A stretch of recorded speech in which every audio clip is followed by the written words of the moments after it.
ഇത് കണ്ടിട്ട് നിങ്ങൾ വിചാരിക്കുന്നുണ്ടാവും ഐഷ് എന്ത് കുർത്തകെട്ട പിള്ളേരെന്ന് അല്ലേ? പക്ഷെ ഇതിനേക്കാളും കുർത്തം കെട്ടതായിരിക്കും നമ്മളെ ചെറുപ്പകാലത്തില്. ചെറുപ്പത്തിന് നമ്മ ചന്തയെല്ലാം കണ്ടാൽ പിന്നെ ആ ഒരു സൈഡിൽ നിന്ന് മാറുകയില്ല.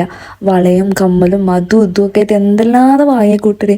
പക്ഷെ ഇപ്പൊ ചന്തയെല്ലാം കണ്ടിട്ടുണ്ടെങ്കിൽ അതിന്റെ പരിസരത്തേക്ക് പോകുന്ന ഞാനൊന്നും പോലില്ല കേട്ടാ. നിങ്ങളിപ്പോ കാണുന്നത് നാളെ ഉണ്ടാവാൻ പോകുന്ന തെയ്യത്തിന്റെ വെള്ളാട്ടാണ്. ഇതിന്റെ ബാക്ക്ഗ്രൗണ്ടിലായിട്ട് വലിയൊരു മുടി കണ്ടോ?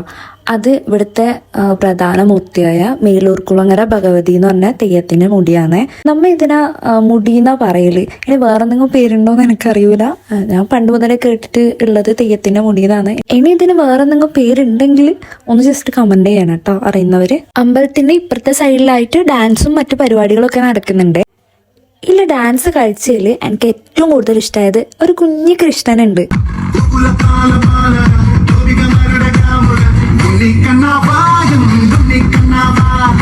അങ്ങനെ ഡാൻസ് എല്ലാം കഴിയുമ്പോഴത്തേക്ക് ഗാനമേള സ്റ്റാർട്ടായേ. അത് കാണാനൊന്നും നമ്മ നിന്നില്ല. പിന്നെ നേരെ വീട്ടിലേക്ക് പോയി. കഴിഞ്ഞിട്ടില്ല. ആ വലിയ മുടി വെച്ച് തെയ്യം, അതായത് മേലൂർക്കുളങ്ങര ഭഗവതിയൊക്കെ പകൽ സമയത്താണ് ഉണ്ടാവുക. അപ്പൊ നമുക്ക് ബാക്കി വിശേഷങ്ങൾ നെക്സ്റ്റ് വീഡിയോയിൽ കാണാം. ബൈ.